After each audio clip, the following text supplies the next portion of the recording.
relationships matter. And if you're going to be successful in life, relationships matter everywhere. And relationships matter in a way that it isn't about the relationships that you create for those that you worked for, and not even just those that maybe have worked directly for you. It's all relationships. So one of the things I've learned is, no matter who you come in contact with, you got to treat everybody fairly, with dignity and respect, and never underestimate anybody. Hello, visionaries, creators, innovators, entrepreneurs, and leaders of all types. Hi, my name is John Miles, and I wanted to welcome you to this episode of the Passion Struck podcast, where it is my job to interview high achievers from all walks of life and unlock their secrets and lessons to becoming passion struck.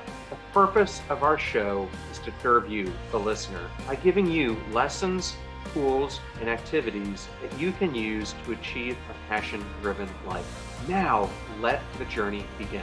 Today, we have the distinct honor of interviewing Vice Admiral Ted Carter, the current president of the University of Nebraska.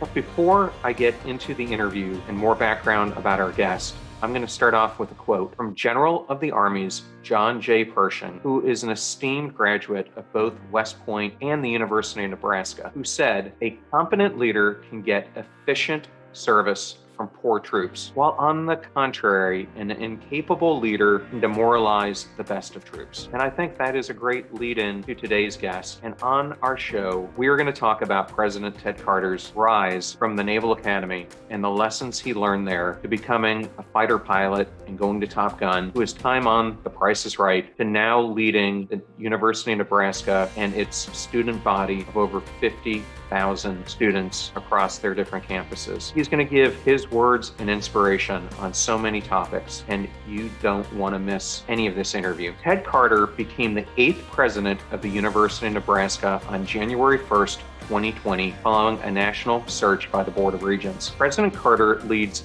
the University of Nebraska and its 4 campuses. He is the university's chief executive officer and reports to the Board of Regents, who are elected to govern the university. As president, Carter leads a 4-campus university system that enrolls nearly 52,000 students and employs 16,000 faculty and staff on campuses in Lincoln, Omaha, and Kearney, plus academic divisions and research and extension centers across the state. He serves as chief spokesman and chief executive officer for the system, which operates on a $2.8 billion annual budget and includes a flagship Big Ten institution, a world-renowned academic health sciences center, Division I athletics program, and preeminent institutes focused on water and agriculture, national security and defense, infectious disease, and early childhood education. Ted Carter brought with him a distinguished record in education, partnerships, and military service, having come to Nebraska from the U.S. Naval Academy, his alma mater, where he served as superintendent for an unprecedented 5 years. Under his leadership, the Naval Academy achieved a #1 national ranking and new records in student success and diversity. Carter was previously president of the U.S. Naval War College in Newport, Rhode Island. He is a retired Vice Admiral with 38 years of service and has logged more than 6,300 flying hours and holds the American record for carrier-arrested landings. He is a graduate of the Navy Fighter Weapons School, otherwise known as Top Gun, and holds educational credentials from the Navy Nuclear Power School, the U.S. Army War College, and the Navy War College, and the Armed Forces Staff College. Carter works as a team with his wife, Linda, and they have been married for 37 years. So much to learn from this truly amazing guest, and I can't wait to introduce him to you. Now let's get on with the show.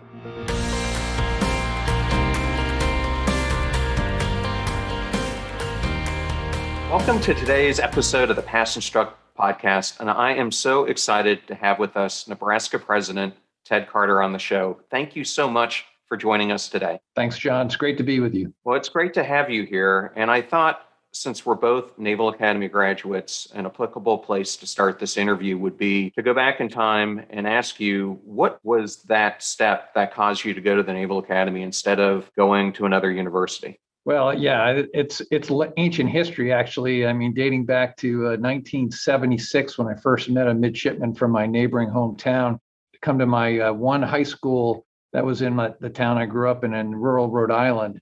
And I was so impressed with him. Matt Elias is his name. And so I had in this idea that the Naval Academy was this amazing place that anybody could go to from all over the country. I had applied to a whole bunch of other schools like Brown and Harvard and St. Louis and Georgetown. And at the end of the day, I ended up getting into Brown and to the Naval Academy my senior year in high school. And it was a really big decision. I didn't have a lot of military in my family at all. My dad's oldest brother served in World War II, but didn't have anything in my immediate family.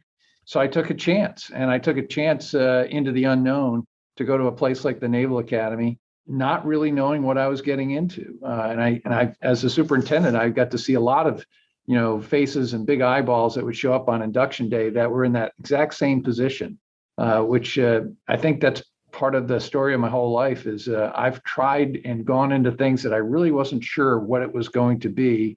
And you just give it your best. And that's how I entered into the Naval Academy. Well, that's great. I had a tiny bit of a different story, only that I grew up about 45 minutes from the academy. And so anytime we had a relative in town, I would go with my parents and we would take them there. And growing up, and especially when we would go in the summer and you'd hear the poor midshipmen getting yelled at, I would always tell my parents, there's no way I'm going to go. And similar to you, I also got into Brown and a number of other schools, but decided to take the plunge as you did. And looking at it and that experience, what do you think was the most important thing that you came away from with your Naval Academy experience?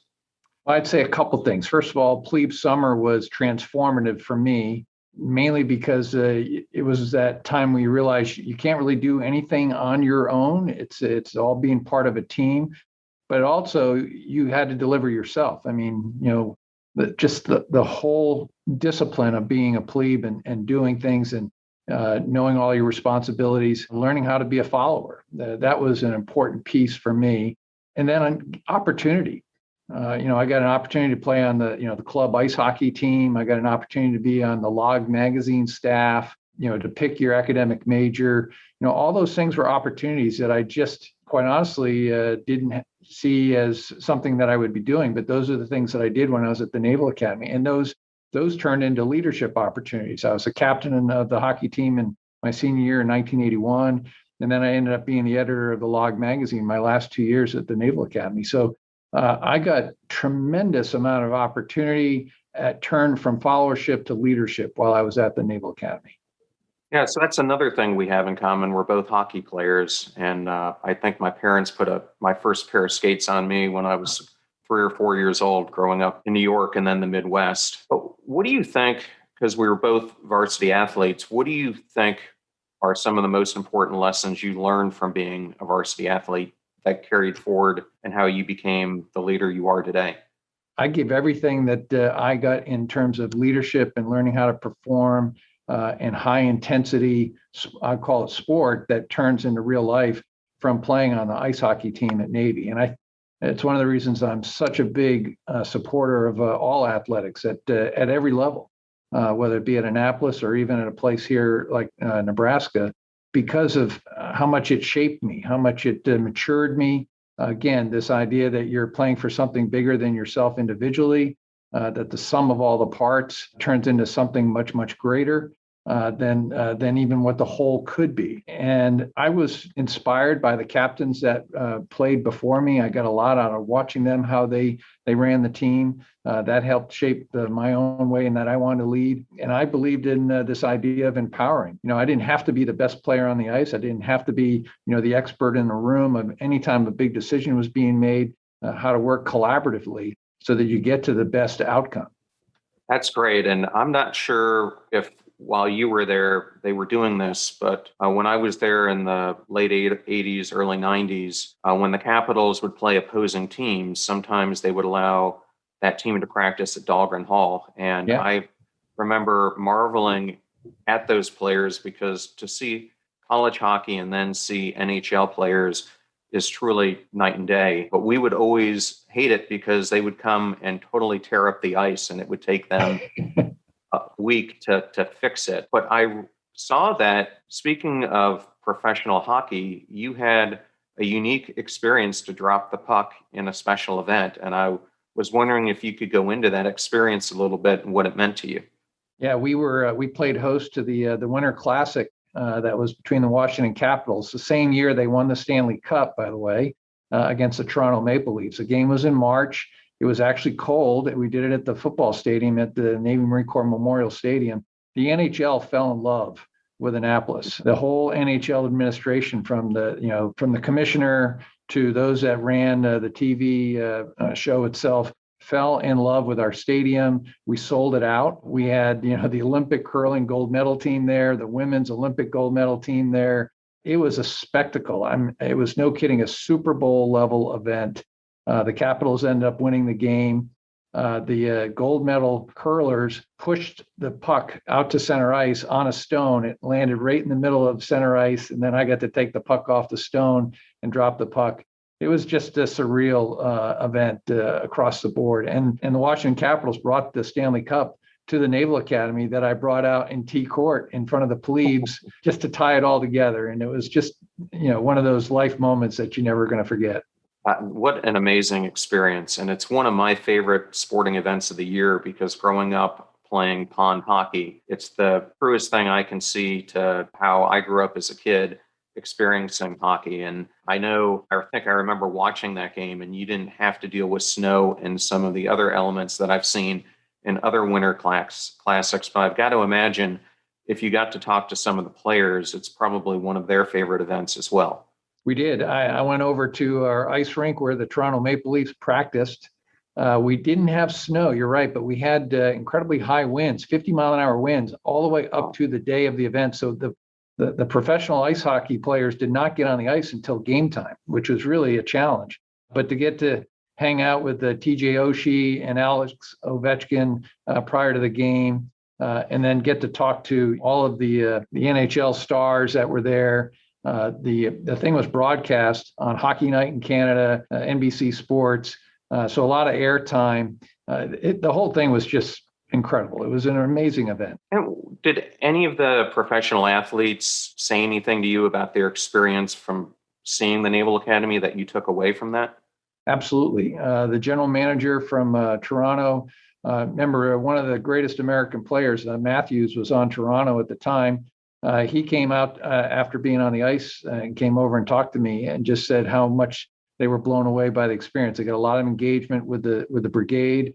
We had a huge section of the brigade at the game. They built a mock aircraft carrier in the center of the football field, and they put the ice rink on top of it. We had the midshipmen actually come out through the tunnel and kind of do a mock man the rails as the players came out.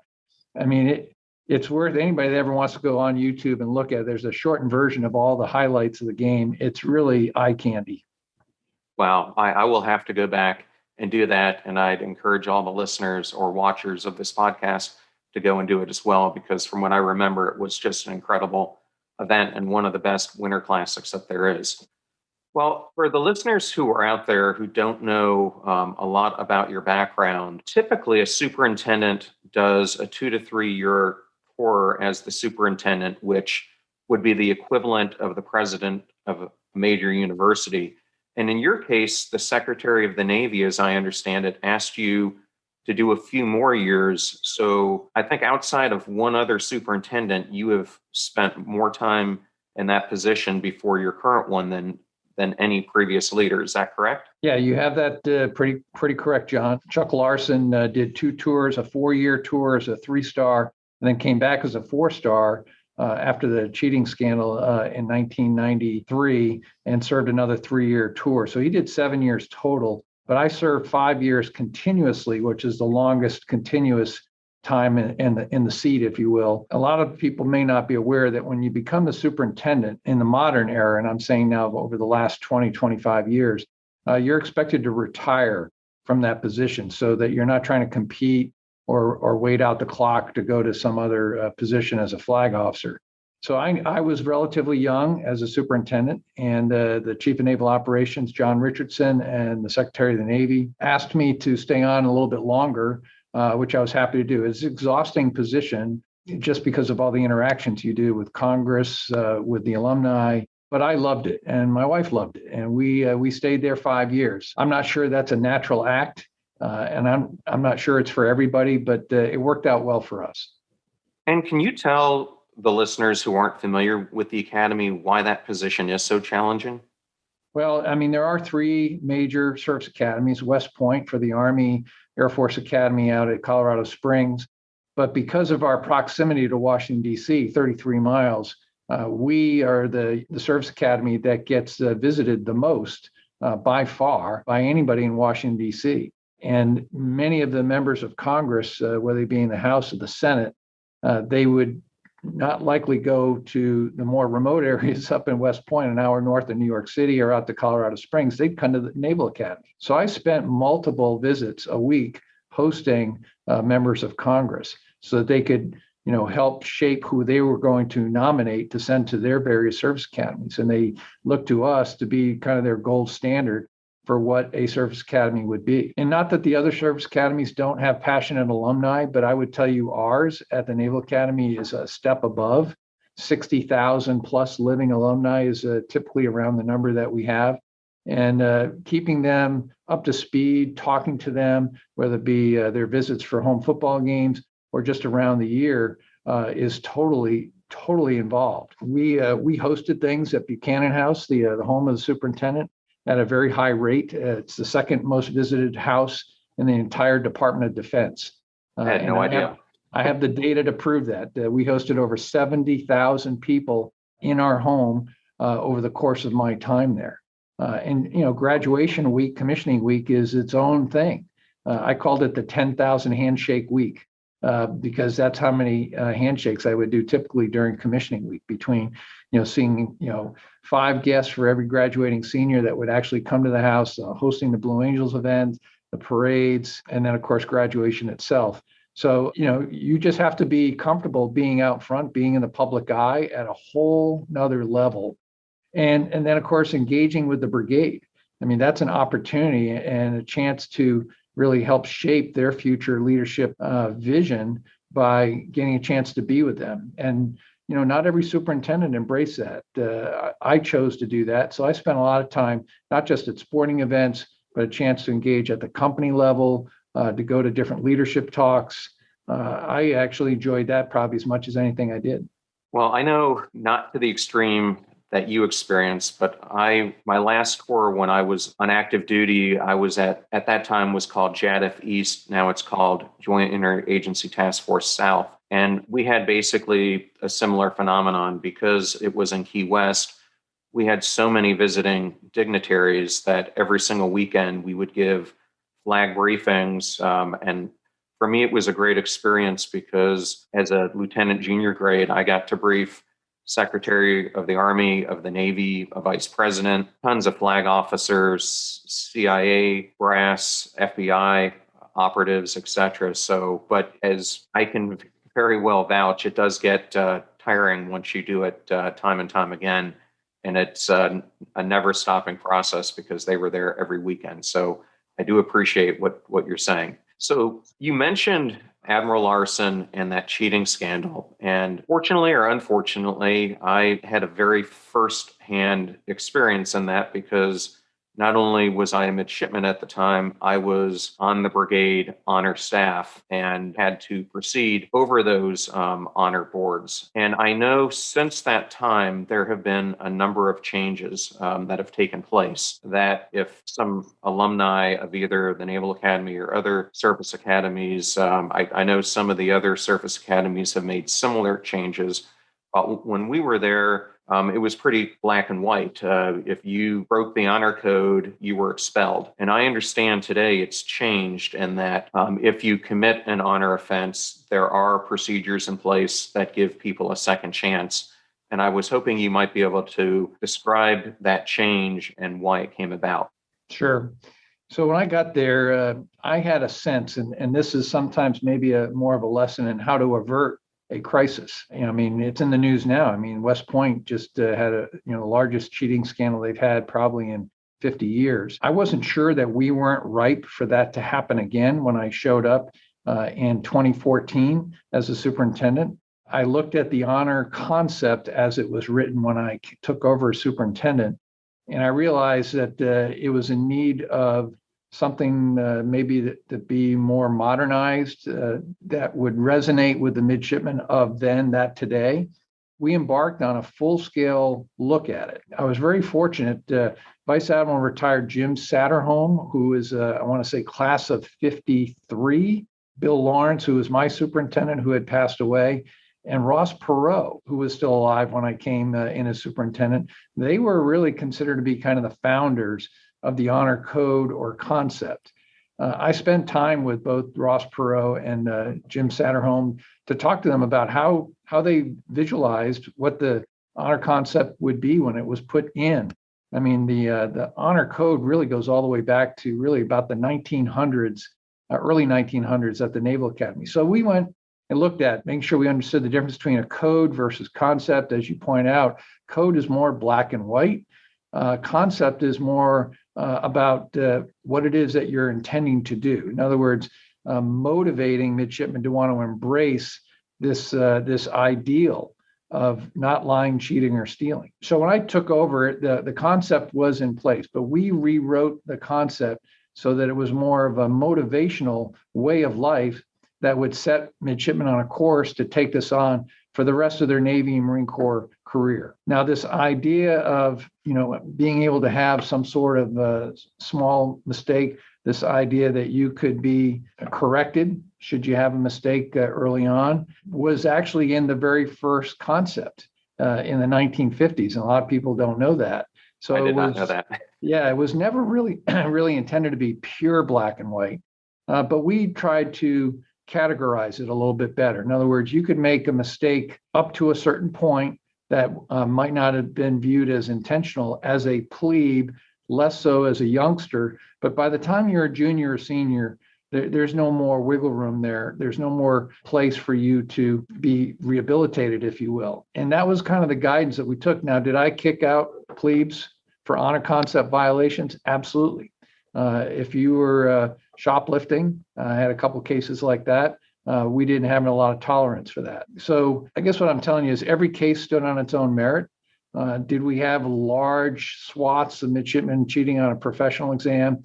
No, that did not happen during my time. And I would tell you, because of the way the brigade and the honor chair and the rest of the midshipmen embraced and took ownership of this, they wanted to make it their own. And that's how I saw this thing really start to take root and be better. Again, it was an empowering way to say, hey, Brigade of Midshipmen, this is your honor concept.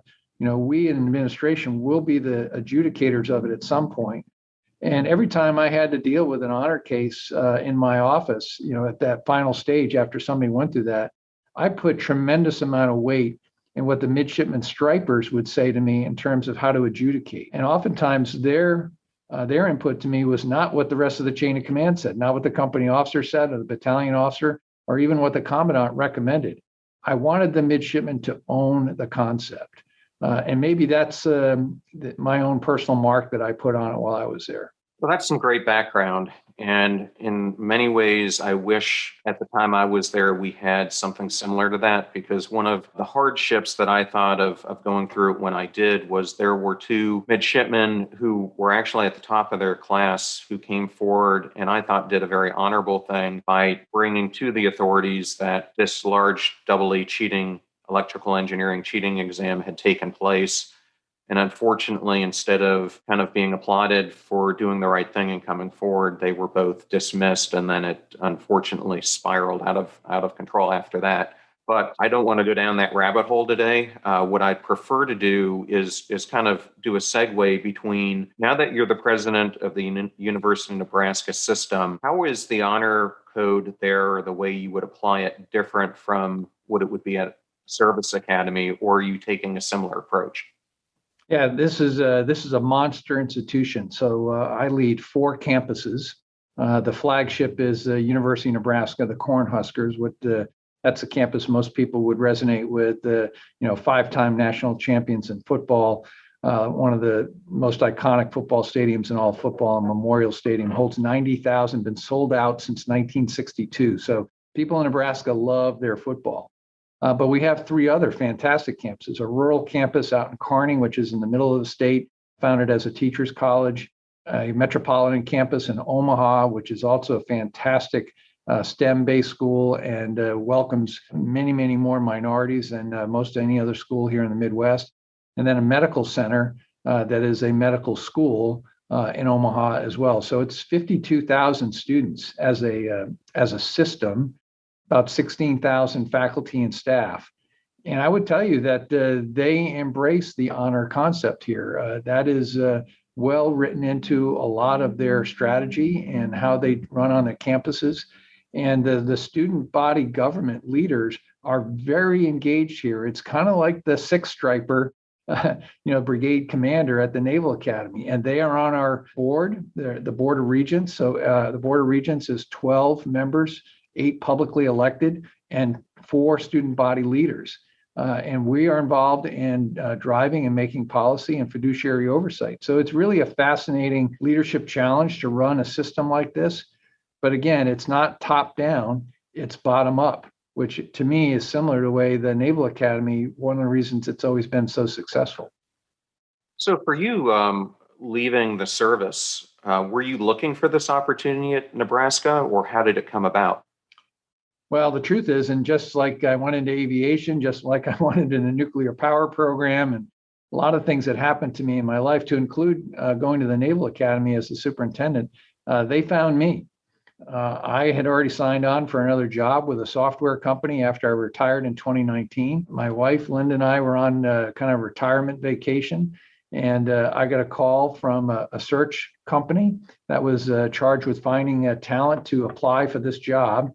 And they convinced me, after they wrote this, they call it the 9 pillars of leadership, somebody that they were looking for to run the university.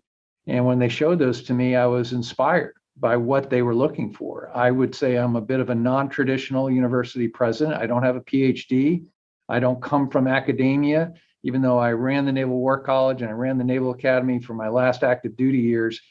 They were looking for a change agent and somebody that could run the institution, not necessarily go be a tenured professor, on one of the campuses. So from the moment I interviewed to the day I was selected as the priority candidate was less than 30 days. I mean, it happened really fast. Wow. It's kind of like becoming a head coach in a major sporting league. They seem to happen just like that, but it's not how it happens normally in the business or academic world. Right. I became the president on 1 January in 2020. So obviously when I came into this job, there was nothing about a global pandemic.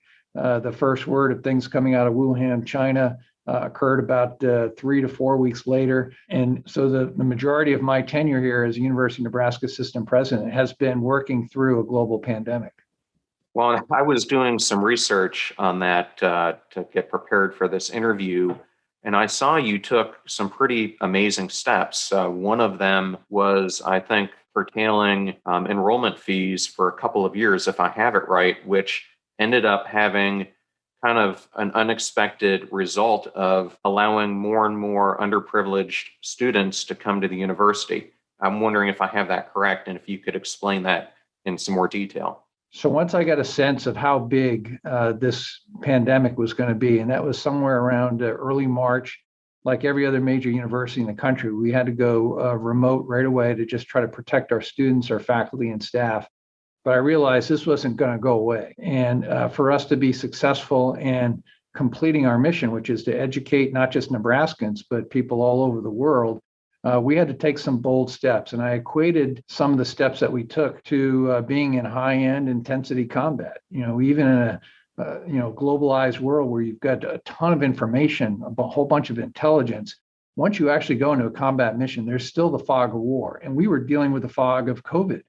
We didn't have perfect information. We weren't getting information from it. And I had, the medical center. I had some of the best experts in the world who were part of our campus and advising us. So we did. We made some very bold initiatives in May of last year, one of which, as you alluded to, was to give free tuition to all those who make $60,000 or less here in the state of Nebraska, which is the majority of the population.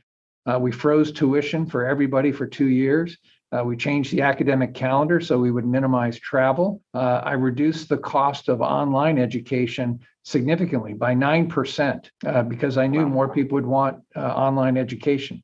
So we were doing the exact opposites of what we had always historically done in the midst of an economic crisis, as well as a medical and global pandemic. We actually reduced cost instead of transferring the cost to students and others. And the result was we grew in enrollment. We're the only major university in the Midwest that grew our enrollment last year.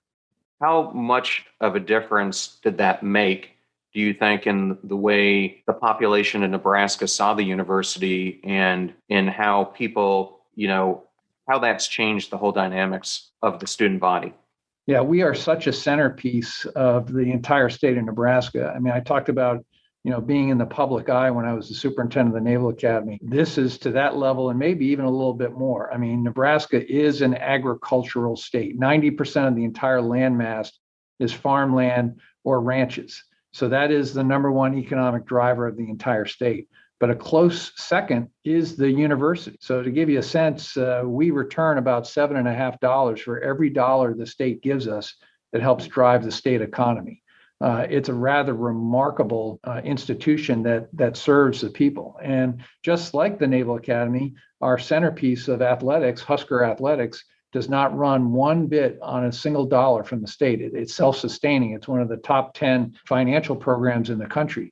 So people all over the state resonate with the university. We only have one university system in the entire state. There's only one flagship academic institution in the state, and people, are inspired to want to come here. So we have to get it right. And we are also the feeder for most of the people that go to work here in the state. So Omaha, a city that is, a little over 500,000 people, and Lincoln, about 250,000 people, those are the two most populous states. And to give you a sense of how sparse the population here is, at a home football game in Lincoln, Nebraska, the stadium itself is the third largest city in the state with 90,000 people. So, you've got to get a sense of yourself and understand that how the university goes, so goes the entire state of Nebraska. Wow, that really puts it in perspective. And I am going to have to go to football just for a second, because I'm in Tampa Bay, and those who live around this area were not so happy when Nebraska took a coach away from the University of Central Florida who had done such an amazing job there. And I grew up as a huge Michigan fan, and now Nebraska is a inner Big Ten rival. What should fans of Nebraska see in the future from this team? Because I think you've actually got one of the best coaches in the country leading it now. Well, John, I would agree with you. And while I was superintendent at the Naval Academy, I got to watch Coach Scott Frost take UCF, University of Central Florida, from a winless season, and 2 years later make a run as an undefeated team in the American Athletic Conference. And let's face it, the American Athletic Conference has really good football. We're talking, Temple, Memphis, Houston, Central Florida, South Florida, and Navy, of which in a year there's 2 or 3 of those teams that are in the top 25. When Navy was getting ready to play Central Florida during that undefeated season, Scott Frost was 40 years old. He played scout quarterback and preparing Central Florida to take on Navy because they weren't going to be ready to play against an option team like Navy was. But Scott had run the option when he was quarterback at Nebraska when he graduated in 97. So he prepared his team himself as the coach, a player coach. Wow. And that was probably the toughest game Central Florida had. In fact, we had a chance to win the game on the last possession, and they took the ball away from us. So I got to meet Scott Frost that day, and I was impressed with him. And then, boom, here we go. I show up in Nebraska. He's already been hired here. He's now in his 4th year. We've been in a bit of a rebuilding era here. We haven't had a winning season during his era just yet. I would tell you, I'm very optimistic that this will be the year that Scott will turn the program around. He's got a great quarterback this year in Martinez. We've got a fantastic returning defense. But as you point out, we play in the Big Ten, and Nebraska has arguably the number one most difficult college football schedule in the country this year, because we're playing Oklahoma this year, who's going to be preseason number 2 for the 50th anniversary of what is called the game of the century. And we're going to play that down in Stillwater, Oklahoma, at Oklahoma's home stadium. So it'll be a really challenging year just because of the schedule. We always play Ohio State. We're playing Wisconsin. We're playing Iowa. So there are no layup games at all for Nebraska. But it's a passionate fan base. They only care about winning here. And Scott Frost is all about winning. So we're going to get there.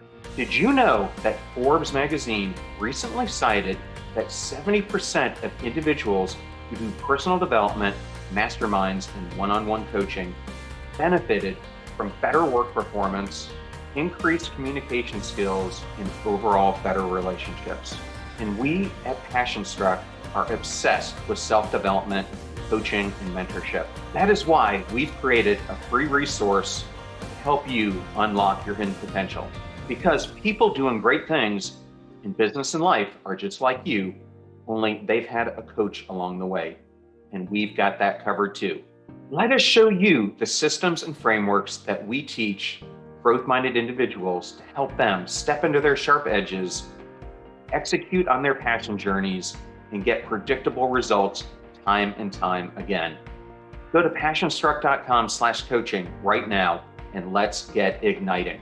Well, I'm going to switch gears on you a little bit and go to some stories from your military career. And I'm going to start with one of my own. When I got out of the service, I had the opportunity to work for a great company called Booz Allen. And I happened to be attending a conference in San Diego where I was based at the time. And upon taking a break, I saw a gentleman who had a Corvette jacket on. And at the time, I had always been a huge fan of muscle cars. And so I went up and we started talking about Corvettes. And as we got to talking, he turned out to be the civilian top instructor at the Navy Weapons Fighter School, Top Gun, Wayne Hameloff. And it ended up turning about a year later into a $15 million contract for Booz Allen, which I got to lead, which was building something called Strike Fighter Online. And you were still pretty much in the infancy of Top Gun when you went through. Can you talk about what the program was like and how it's changed over the years since you went through that program? So a lot of people will ask me, at what point in your life did you realize that the Navy was truly a career? And I was very fortunate. In my first squadron, I was flying the F-4 Phantom as a radar intercept officer, backseater in the F-4 at the end of its operational life on board the USS Midway, that museum that's out in San Diego Harbor right now.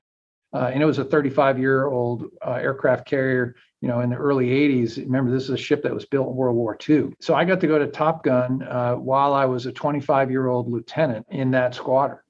And again, the competition to go to Top Gun was very intense. You only sent one crew, a pilot and a radar intercept officer per year. Every class at Top Gun then was made up of 8 fighter jets. So 8 crews, and it was a 5-week program. It was, again, very intense. I had maybe 600 or 700 hours in the F-4 Phantom. I was a little bit lower than what the standard was to go to that school because it is graduate level fighter aviation. But as much as people resonate with the movie or have this perception about what Top Gun is, Top Gun at the end of the day was really about how to do teaching and learning and how to analyze what it is that you do so that you can present that in a learning method for others. And that's what I took away from Top Gun. Now, funny, while I was there, and again, this was the spring of 85, I was selected in 84. So I was there as Tom Cruise and Tony Edwards and the whole movie cast was showing up to get ready to film. Now, I left before the majority of the movie was done, but then I got to go back to Miramar as an F-14 flight instructor when I finished my tour out in Japan on the Midway. So I got to see Top Gun kind of at the height of its glory days in the mid to late 80s. And then I came back to Miramar in 1995 as the chief of staff of the fighter wing when we were just about ready to close Miramar for the Navy and turn it over to the Marine Corps. Well, Top Gun was in the middle of that change.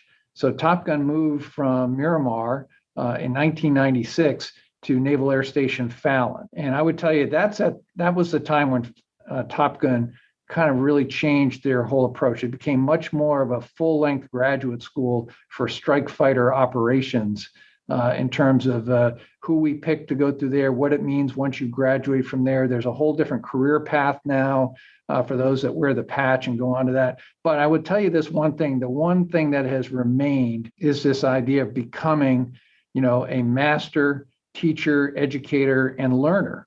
Once you graduate from there, it's not necessarily to teach you to be the best at dogfighting skills or to be the best, precision bomber. There is some of that in there. You have to learn and become good at your craft, but ultimately it's about becoming the best at understanding teaching and learning. Yes, and we have so much change that's around us now that we're in the fourth industrial revolution, and we're seeing a rise of more and more autonomous drivers. You have Airbus making decrees that they're going to limit the pilots in the future to one, and then you have drones and everything else. Do you think there will always be human pilots in the fighter planes, or do you think over time they will become autonomous similar to drones? So this is a great question, John. When I was the president of the Naval War College, the chief of naval operations, Jonathan Greener, actually asked me to write an article for the Navy to be published in Proceedings on that very question. What is the future of warfighting to look like, in the year 2035, 2050? Now, most experts would tell you that you can never really predict anything past 2 to 3 years in the future. It's just so many unknowns. But these are the premises that I went on. And I agree with you that, internet technologies, cyber warfare, remote piloted, autonomous weaponry is becoming the thing of the future. We're almost living it now. Precision guided weapons are no longer something that the United States has distinct advantage in. Almost every adversary that we would go against has something that could go a great length. When I say great length, more than well over 500 miles and go through the window of a building. GPS technology has allowed that to happen. Different levels of GPS technology out there now, but at the end of the day, the ability to have something that is a pilot or some man in the loop and stand off from a great distance is no longer a specific advantage. So we're going to find our advantages in other ways. But at the end of the day, to get to your point, I would tell you that the human in the loop part of this is always going to be there. And what I mean by that is we very well could get to a point where we're launching airplanes off of an aircraft carrier somewhere in the Indian Ocean or the South Pacific, and tankers and many of the missions that had historically had pilots and naval flight officers in it may not be there. Now, does that mean that we won't have anybody that's in a manned cockpit? I think we're going to still have the human in the loop part of that for the next century, whether that be a pilot that serves as a quarterback, maybe in an airplane like a E-2D Delta Hawkeye, or maybe in an F-18 version of another variant of the Super Hornet that's within a division or a large formation of airplanes that's directing from an airborne platform, or even to where now we're so interconnected that a lot of those functions might be happening in the belly of a mothership like an aircraft carrier. But at the end of the day, the human in the loop part is important. And I think it's important for us to understand that this element of warfare will never go away. For us to really invest and have an understanding of what it means to put our sons and daughters, our Americans, in harm's way, we've got to understand the value of human life. So to become so automated and to lose that perspective could very much change the whole perspective of war. And we ought to be very careful about going down that slippery slope. So there's an ethical part of this type of warfighting, and then there's a technological part to it as well. And not that we don't want to take advantage of the technology that we could serve to make to our advantage, but we've just got to make sure that we always keep an eye towards the human in the loop aspect. Okay, and thank you for that. And on those lines, as a human who's been in the loop on over 6,000 hours of fighter time and the most carrier landings of any pilot, what is the craziest thing you've ever seen during your days as a fighter pilot? Oh, gosh. I've got a couple of those. And probably the one that I think has some interesting leadership lessons in it, and one that maybe people could resonate. Actually, it does not have anything to do with landing on the aircraft carrier. It has to do with taking off from the aircraft carrier. So this was a couple weeks into my first command. I was in charge of VF-14 top hatters. This was in early 1999. We're in our final workup to go on what is about to be a combat deployment to Kosovo and then into Iraq. My youngest pilot in the squadron was having trouble landing on an aircraft carrier during this final workup phase. He ended up getting through that. And as a reward, I said, he and I would be the first ones to fly off from the USS Theodore Roosevelt to go home and get some rest before we would deploy. We were the first airplane off the catapult, off cat number 3, off the Roosevelt. We are in our 80th anniversary celebrations of the squadron. VF-14 was founded in 1919, so it's 1999. So we've got this white-tailed F-14 Tomcat painted up with a big red symbol on the tail. And Craig Larson, my young pilot, and I took off. And as we hit the end of the stroke, I knew something was immediately wrong. We had a fuel pressure light. And as I looked over my shoulder, the whole airplane was engulfed in fuel. Fuel was coming out of every possible orifice in the airplane. And it was so thick, I could not see the tails of the Tomcat from the back seat. And by the time we figured out what was going on, we were basically leaking fuel out of one half of all of the fuel systems and burning both engines fuel from the right side, but it was all trapped. We couldn't transfer anything. And we were now at a point where we were going to run out of fuel in about 8 minutes. We couldn't get back to Oceana. We were over 100 miles away. Couldn't even get to Kitty Hawk, which was another airfield, or Elizabeth City that we might have been able to land in. So we made a decision from about 50 miles out that we were going to have to ditch and hopefully get as close to the shore. It was February, so the water temperature was really cold. We were just hoping we could get a helicopter to us.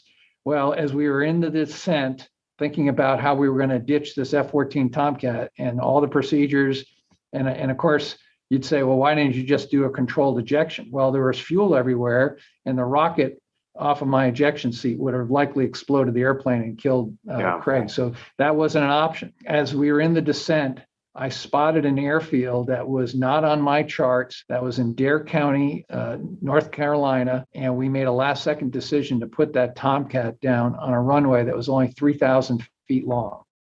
We needed 8,000 feet to land with the weight that we were at and the tire pressures that we were carrying. So in about a minute and a half, I gave Craig Larson a tutorial on how to do a short field landing. And this is a guy that had only a couple hours in the airplane, and I trusted him to do it. And this was an uncontrolled airfield, no tower. We just drove in there and put that airplane down. We stopped the airplane at 2,000 feet. Saved the airplane, saved our lives, and I flew that airplane in combat follow on. I could ask the most experienced pilot in the Navy to do that same landing, and maybe 1 in 100 would get it, where they wouldn't run the airplane off the runway or crash it or break a tire and spin into a whole bunch of Cessnas that were there. It was truly a 1 in a million landing, and Craig Larson and I will be friends for life over that. And for those who are listening, and I surprisingly have a number of listeners who are 18 to 24, what's one of the biggest lessons they can learn from that story? Well, you never know when your moment. Yeah, you never know when your moment's going to come up. As we were descending, and I explained to Craig, and Craig at the time, I think he was 24 years old. I mean, he had just graduated out of the Naval Academy. He's probably close to the time that you graduated, John. You guys might be classmates. Yeah. As we were in the descent, I had not asked Craig this important question. I said, after I explained to him how to do this crazy landing, we're going to land at 1,200 feet rate, 1,200 feet per minute rate of descent. We're basically going to crash the airplane down. I want to have his feet on the brakes. He said, if you're going to blow one tire, you got to blow both. We're going to make the anti-skid work, blah, blah, blah. I said, can you do this? And he said, I think so. I said, that's not a good enough answer. I said, can you do this? And he said, I can do it. And it was that moment I said, I know you can do it. And I put all of my faith, I put my life into his hands. I have no stick and throttle in the back of the Tomcat. He had all that. He had complete control. All I could do was talk to him, give him the knowledge that I had. With at the time I had, over 4,000 hours in the Tomcat, and he did everything right. Now, maybe it was that little extra shot of belief from me as his commanding officer to him to say, you can do this. And he stepped up. So for those that are listening, I would just say, you got to be ready for your moment and don't shy from it. Take it. Okay. And along those lines, what is the relationship that you've had that you've learned from the most? Well, relationships matter. And if you're going to be successful in life, relationships matter everywhere. And relationships matter in a way that it isn't about the relationships that you create for those that you worked for, and not even just those that maybe have worked directly for you. It's all relationships. So one of the things I've learned is, no matter who you come in contact with, you got to treat everybody fairly, with dignity and respect, and never underestimate anybody. This is, you talk about young people listening in. My last couple of years while I was at the Naval Academy, I always had a kind of a personal assistant or an aide. And these are very sharp young lieutenants. They usually come from all different designators. Lieutenant Kayla Barron was my aide in 2017. She was a submarine officer, first generation of women to go serve on submarines, a 2010 Naval Academy grad, systems engineer, cross-country runner. We were at an event at Air and Space Museum in Washington, D.C., a bunch of astronauts there telling stories. We get back in a car to go back to Annapolis, and she said, I just can't imagine how cool it would be to go into space. I mean, what do you have to do to become an astronaut? And, this was my way of mentoring her. I said, Kayla, you know how you become an astronaut? And I know she was going to say, well, you got to go to test pilot school. You got to do this. You got to go fly. I said, no, you apply. You apply. She applied. 18,300 people applied that year for 12 astronaut spots. Lieutenant Kayla Barron is now an astronaut. And she is on the Artemis team. She's going to go to the moon, and she could someday go to Mars. And if you had talked to Lieutenant Kayla Barron, 7 years ago, she was going to get out of the Navy and go do something completely different. And now she's part of NASA. I mean, again, you just can never, ever underestimate the strength and power of your dreams. And don't let anybody tell you what you can't do. It's all about what you can do. And that is all formed by relationships. You're absolutely correct. And fortunately, I've had the opportunity to know a few different astronauts. One of them is my classmate, Chris Cassidy, who actually is going to be on the episode right before you. And then I also have Wendy Lawrence coming on, probably when the Naval Academy comes back in session in the fall. But both of them kind of tell the story in the same way. If they wouldn't have raised their hand, I think Wendy took a more directed path to get there, but Chris it kind of just came into his life, and he took the opportunity when he had it. So at the Academy, we have a speaking series called the Forrestal Lecture. And one of the things I wanted to ask you is, if you had the opportunity to go back and give midshipmen the Forrestal Lecture, what would your topic be? Well, I'm going to be very honest here. The last thing that I did as superintendent was I gave a Forrestal Lecture myself. I didn't know that. It was not videotaped, and I purposely would not allow that because I wanted to be my last moment with a brigade of midshipmen. And it was one of the most fun things I've ever done. So again, for your listeners, they probably have no idea. I was actually a contestant on The Price is Right as a lieutenant when I was out at Miramar. And it's just crazy. We still have a videotape of it. And again, I think I was 26 years old.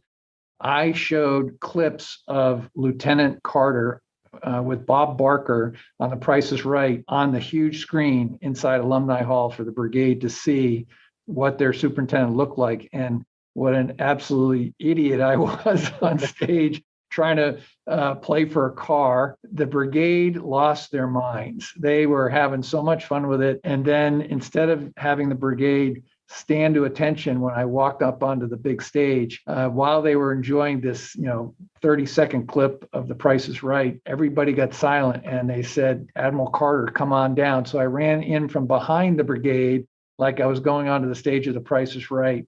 And then I gave a 40-minute talk about how your life will never exactly turn out the way you plan it to be, because that's been my path. Every time a door closed, another door opened. I never really got any of my first choices. I know that sounds odd to look at where I've been, but they weren't, when I say that, they weren't the things that I envisioned myself doing.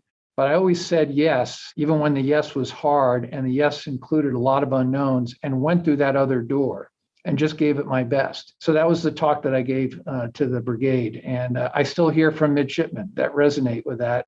If I were given the opportunity to go back, I would do something similar on that theme, but now translate that to not only my military career, but what I've now learned in running this major complex organization called the University of Nebraska. And if you're an upcoming graduate, either from the Naval Academy, University of Nebraska, whatever university it may be, what is the biggest lesson or biggest advice you would give any of those students today? Well, the first thing I would tell them is congratulations. You've lived through a period that we haven't seen in over a century in our country. So they've already survived and become a very resilient student to get to a graduation or a diploma or a commission. So they've already had to live through a period of unknowns, of which there are still some. And then the next thing I would tell them is they're the future leaders of our nation, of our state, wherever their profession is going to take them. It's not going to be folks like yourself or me. My time and being the best I ever was in my profession has long passed. It's now their turn, and they have to be excited about that. Well, great. Well, I'm going to end there. And thank you so much for providing all this amazing wisdom and for especially your 38 years of service to our country, and for the countless lives that you've touched throughout your career at the War College, at the Naval Academy, and now your tenure at the University of Nebraska system. Thank you very much. Okay, John, thanks. Thanks for the time. I am so thankful for Vice Admiral Carter coming on the show, and he unpacked so much that's going to be valuable to all my listeners or watchers of the YouTube channel. Thank you so much again, Admiral Carter. It was a true joy to have you on the show. And if you loved that content, then let me tell you about some of the past content that we've had that you can go back and check out. My interview the week before this was with Navy SEAL and NASA astronaut Chris Cassidy, where we talked about his life lessons around the importance of being present, not only in the times that matter most, but in all your daily activities. And prior to that, we had on Welch knowledge management and complexity science expert Dave Snowden, who talked about how you can apply this uneven framework and complexity science into your individual life. And prior to that, we had on singer-songwriter Juliana Sweeney, who talked about how she overcame tragedy in her mom's death, make her passion being a musician and sharing her profits to charities that benefit causes that her mom loved. And before that, we had Naval Academy graduate and Marine Katie Higgins Cook, who went on to become the first female pilot in the famed Blue Angel Squadron.